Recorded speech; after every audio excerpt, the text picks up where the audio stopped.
Hello दोस्तों, ए to Z study में आपका स्वागत है। तो चलिए आज हम करने वाले साइंस इंपॉर्टेंट क्वेश्चन। ठीक है, इससे पहले हमने इसका पार्ट 11 किया था और आज हम करने वाले इसका पार्ट 12 जिसमें 13 क्वेश्चन होंगे। तो ये जो है केवल स्पेशल साइंस का क्लास है। ठीक है, तो चलिए शुरू करते हैं अपना क्लास। और गाइस शुरू करने से पहले आपको बताना चाहूंगा कि आपके लिए मैं बहुत ही बेस्ट एक किताब लेके आया हूँ, बुक लेके आया हूँ, जो कि एयरफोर्स ग्रुप वाई में सिलेक्शन कराने के लिए केवल ये बुक काफी है। ठीक है, अभी एयरफोर्स ग्रुप वाई के लिए अग्रवाल एग्जाम कार्ड की तरफ से एक बुक लॉन्च हुआ है, बहुत ही बेस्ट कंप्लीट 100% स्टडी गाइड है। अगर आप इसको कंप्लीटली अगर कर लेते हो तो आपका सिलेक्शन फिक्स ही है इसमें। क्यों भाई? इसके पीछे रीजन है। रीजन क्या है कि इसकी जो अगर हम कंटेंट देखेंगे अगर, तो हमको मिल जाएगा कि एक ही बुक के अंदर इंग्लिश भी है, मैथ भी है, रीजनिंग भी है एंड आपको जीके जीएस का भी सेक्शन है, साथ में करंट अफेयर भी है। और इंग्लिश की अगर बात करें तो ग्रामर के साथ साथ ग्रामर की प्रैक्टिस भी है, ग्रामर के रूल्स भी है, वोकैब भी है, synonyms, antonym, one word, spelling mistake, ये सारी चीजें आपको एक ही बुक के अंदर। रीजनिंग की चैप्टर वाइज सारी क्वेश्चन दे रखी गई है और मैथ की भी चैप्टर वाइज सारी क्वेश्चन दे रखी गई है। और जीके जीएस का भी, करंट अफेयर का भी सारी आपको टॉपिक वाइज सभी चीजें इसमें दे रखी गई है। तो इसलिए मैं कह रहा हूँ कि ये बुक आपके लिए बहुत ही बेस्ट है, आपको सिलेक्शन दिलवाने के लिए काफी। और इस बुक का लिंक मैंने डिस्क्रिप्शन में दे दिया है, तो आप इसको परचेज जरूर करें। और कहीं बात कर ले प्रैक्टिस सेट ऑफलाइन कहाँ से करें, तो एयरफोर्स ग्रुप वाई की भी प्रैक्टिस सेट है, इन लोगों ने बना रखा है अग्रवाल एग्जाम कार्ड के लिए। तो मैंने चेक किया और इसके एक दो क्वेश्चन मैंने आपको कराया भी, एक दो सेट को। तो बहुत ही बेस्ट है गाइस, जिसमें कि 35 प्रैक्टिस सेट मिलेंगे और पिछले 4 साल के प्रीवियस ईयर के क्वेश्चन आपको मिल जाएंगे विद द सॉल्यूशन, और 3 ऑनलाइन मॉक टेस्ट। ठीक है, और इसके प्रीवियस ईयर का 1 साल का क्वेश्चन मैंने कल की क्लास में कराया भी था, अगर आपने नहीं देखा तो देख लेना। और बहुत ही बेस्ट है, और जितना मुझे मेरे पास था मैंने करा दिया। और ये बेस्ट प्रैक्टिस सेट है, आप घर पे इसको जरूर परचेस करो और प्रैक्टिस करो। इन दोनों बुक्स का लिंक मैंने डिस्क्रिप्शन में दे दिया है, तो आप जाके वहां से चेक कर लेना एक बार। चलो अभी क्लास की तरफ चलते हैं हम लोग। चलिए शुरू करते हैं अपना क्लास। ठीक है, आज का हमारा पहला क्वेश्चन है कि गामा किरणों से क्या हो सकता है। तो गामा किरण से क्या होता है, ये जो होता है ना, ये होता है जीन म्यूटेशन, है ना, जीन म्यूटेशन होता है। अब आगे चलते हैं, अगला क्वेश्चन हमारा, इलेक्ट्रॉन सूक्ष्मदर्शी के माध्यम से क्या देखा जा सकता है। जो इलेक्ट्रॉन सूक्ष्मदर्शी है इसके माध्यम से हम क्या देख सकते हैं, ये देख सकते हैं जीवाणुओं तथा विषाणुओं की संरचना को हम देख सकते हैं। ठीक है, जीवाणु और विषाणुओं की संरचना को, मतलब ये बहुत ही सूक्ष्म कणों के लिए होता है, जो छोटे छोटे कणों को दिखाई देता है। ठीक है, या जीवाणुओं को दिखाई, जीवाणु और विषाणुओं की संरचना को हम इसके द्वारा देख सकते हैं। अगला चलते हैं, अगला क्वेश्चन है कि ऊनी कपड़े शरीर को गर्म रखते हैं क्यों। जो ऊनी कपड़ा होता है ये शरीर को क्यों गर्म रखता है। तो इसका मुख्य कारण जो है कि ऊन क्या होता है, कुचालक होता है। ठीक है, ऊन जो होता है उष्मा का कुचालक होता है। ठीक है, इससे उष्मा इसको वेद नहीं सकता, इसलिए क्या होता है कि ये हमें गर्म रखता है ऊनी कपड़े। ठीक है, अब आगे चलते हैं, अगला क्वेश्चन हमारा कि शीतकाल में कपड़े हमें गर्म क्यों रखते हैं। तो शीतकाल में कपड़ा जो होता है हमें गर्म क्यों रखता है, क्योंकि शरीर के तापमान को उसमें बाहर नहीं निकलना। जो शरीर है या ऊनी कपड़े जो होते हैं या कोई भी कपड़े जब पहनते हैं तो हमें क्या होता है, अगर मोटे कपड़े पहनते हैं तो इससे क्या होता है कि हमारा जो शरीर है, शरीर का जो भी तापक्रम है उसे बाहर नहीं निकलने देता है ना। जो भी ऊनी कपड़ा हो या जो भी हो, जो पहनते हैं तो हमारे शरीर के तापक्रम को बाहर नहीं निकल देते या उष्मा को बाहर नहीं निकलने देते। इसी कारण से हमें क्या होता है, शरीर के अंदर यानी कपड़े के अंदर गर्माहट महसूस होती है। इसलिए हमारा सही आंसर हुआ, शरीर की उष्मा को बाहर जाने से ये रोकता है। ठीक है, अब आगे चलते हैं, बिजली का सुचालक क्या है, यानी बिजली का जो सुचालक है वो क्या है। तो यह है ग्रेफाइट हमारा। ठीक है, ये जो है ग्रेफाइट जो है बिजली का बिजली का सुचालक है। ठीक है, अब आगे चलते हैं, मेघाच्छादन की रात, मतलब जो मेघाच्छादन होता है, मेघाच्छादन की रात की अपेक्षा निर्मल रात अधिक ठंडी होती है। इसका मुख्य कारण जो है वो क्या है। इसका देखिए मुख्य कारण जो होता है वो होता है विकिरण।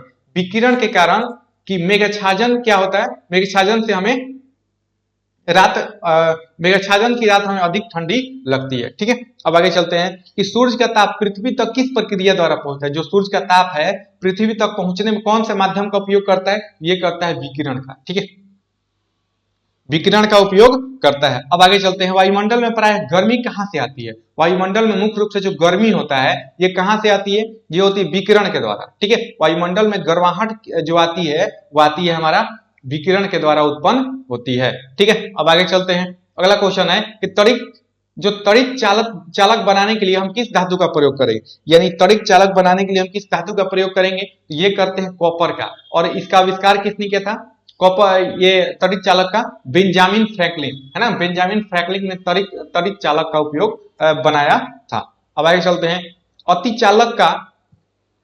अतिचालक के तत्व हैं, ठीक है, तो कौन है, तो जिनका प्रतिरोध बहुत न्यून होता है और तापमान क्या होता है, लगभग शून्य हो जाता है, वो क्या करते हैं, अतिचालक तत्व होते हैं, ठीक है।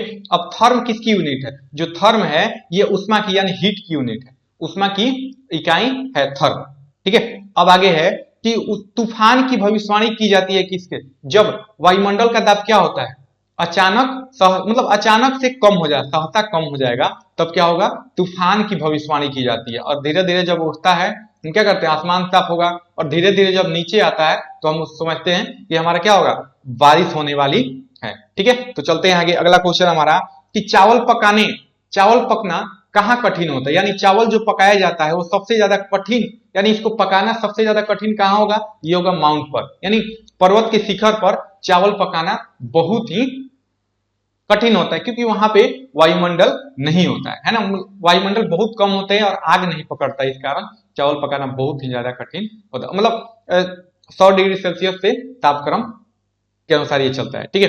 अब आगे चलते हैं। ठीक 0 डिग्री सेल्सियस पर कटोरे में रखे बर्फ और पानी में परिवर्तन आएगा, क्या आएगा, कोई परिवर्तन नहीं आएगा, है ना, मतलब 0 डिग्री सेल्सियस पर कटोरे में रखे बर्फ और पानी में क्या परिवर्तन आएगा, तो इसमें कोई भी परिवर्तन, कोई भी चेंज नहीं होता है, ठीक है। अब आगे है मध्य में वर्तुल छिद्र वाली धातु की एक प्लेट को गर्म किया जाता है, तो छिद्र के क्षेत्रफल पर क्या प्रभाव पड़ेगा, तो उसका क्षेत्रफल क्या होगा, बढ़ जाएगा, यानी कोई भी धातु है, धातु को जब भी गर्म किया जाएगा, यानी छिद्र है, तो गर्म करने पर धातु क्या होता है, फैलता है, तो जब फैलेगा इसका छिद्र भी क्या होगा, फैलता है, ठीक है। तो चलते हैं आगे, अगला क्वेश्चन हमारा, ठंडे देशों को शीतकाल में झील जम जाती है, यानी ठंडे देशों में शीतकाल के समय में झील क्या होती है, जम जाती है, तो इसका पानी मतलब नीचे का पानी क्या होता है, 40 डिग्री सेल्सियस होता है, ठीक है। क्वेश्चन देखिए कि ठंडे देशों में ठंडे देशों के शीतकाल में झीलें जम जाती है, तो नीचे का पानी छोड़कर क्या हो जाता है, मतलब बाकी सब 40 डिग्री सेल्सियस पर रहता है, ठीक है। अब आगे है, वायुमंडल में जल वाष्प की मात्रा मापी जाती है किसके द्वारा, वायुमंडल में जल वाष्प की मात्रा किसके द्वारा मापी जाती है, ये मापी जाती है आर्द्रता के रूप में मापी जाएगी, ठीक है। अब आगे है, आर्द्रता के रूप में मापा जाता है। अगला क्वेश्चन हमारा कि किसने सर्वोच्च विशिष्ट ऊष्मा का मान, मतलब किसमें सर्वोच्च विशिष्ट ऊष्मा का मान होता है, तो ये होता है हमारा जल में, विशिष्ट ऊष्मा का मान सबसे अधिक जो होगा वो कहां होगा, ये होता है जल में होता है, ठीक है, जल में। अब आगे चलते हैं, जब वाष्प वायुमंडलीय दाब के बराबर होता है तब द्रव पर क्या प्रभाव पड़ेगा, जब कोई वाष्प वायुमंडलीय दाब के बराबर होता है तो उस पर उसके द्रव पर क्या प्रभाव पड़ता है, उसके द्रव पर क्या प्रभाव पड़ेगा, तो द्रव उबलने लगता है ना, द्रव क्या होगा, उबलने लगेगा, ठीक है। अगला क्वेश्चन हमारा कि वह तापमान जिसका पाठ्यांक फ़ारेनहाइट और सेल्सियस में क्या हो, बराबर हो, तो वो कितना पर बराबर होता है, तो -40 डिग्री सेल्सियस पर क्या होगा, इसका पाठ्यांक जो होता है, यानी इसका जो स्केल है वो बराबर होता है फ़ारेनहाइट और सेल्सियस दोनों पर, ठीक है।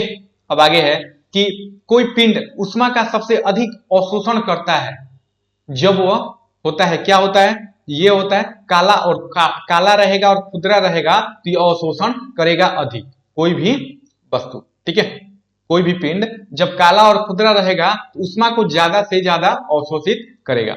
अब आगे अगला क्वेश्चन हमारा, तप्त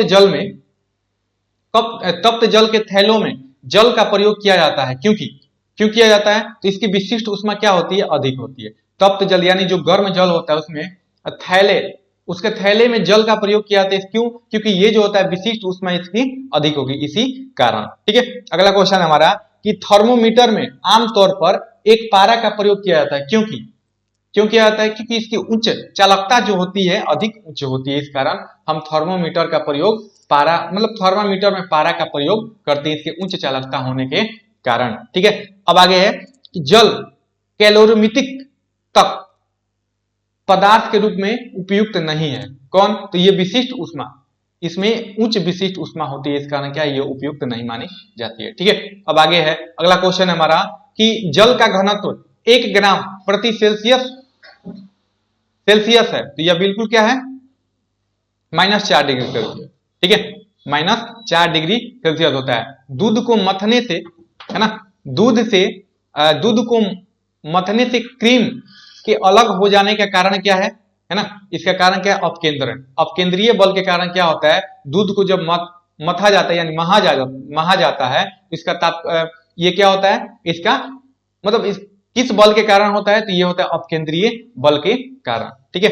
आगे है, बिना रुकावट वैश्विक प्रसार हेतु कम से कम कितने तुल्यकारी उपग्रह जरूरी होंगे, ये होंगे 2 उपग्रह। 2 उपग्रह क्या होते हैं, जरूरी होते हैं, ठीक है। आगे है, जब शुद्ध जल में डिटर्जेंट डाला जाता है तो उसका पृष्ठ तनाव क्या होगा। जब हम कोई शुद्ध जल में डिटर्जेंट डालते हैं तो क्या होगा, उसका पृष्ठ तनाव घट जाता है, ठीक है। यानी जो होता है वॉशिंग पाउडर धोने वाला डाला जाता है डिटर्जेंट तो उसका पृष्ठ तनाव घट जाता है, ठीक है। अब आगे चलते हैं, अगला क्वेश्चन हमारा, न्यूटन के पहले नियम को हम कौन सा नियम कहते हैं, ये कहते हैं जड़त्व के नियम कहते हैं, ठीक है। न्यूटन के पहले नियम को हम जड़त्व का नियम कहेंगे। आज का हमारा लास्ट क्वेश्चन है 13। द्रव चालित मशीन में, मतलब द्रव चालित जो मशीन होती है वो किस सिद्धांत पे काम करती है, ये तो लगभग हम बहुत सारे मॉक टेस्ट में बता दिए हैं। ये जो होता है आपका पास्कल के सिद्धांत, है ना, पास्कल के सिद्धांत पे क्या होता है, द्रव चालित मशीनों का ब्रेक काम करता है, ठीक है। मैं आशा करता हूं आज का क्लास आपको पसंद आया होगा।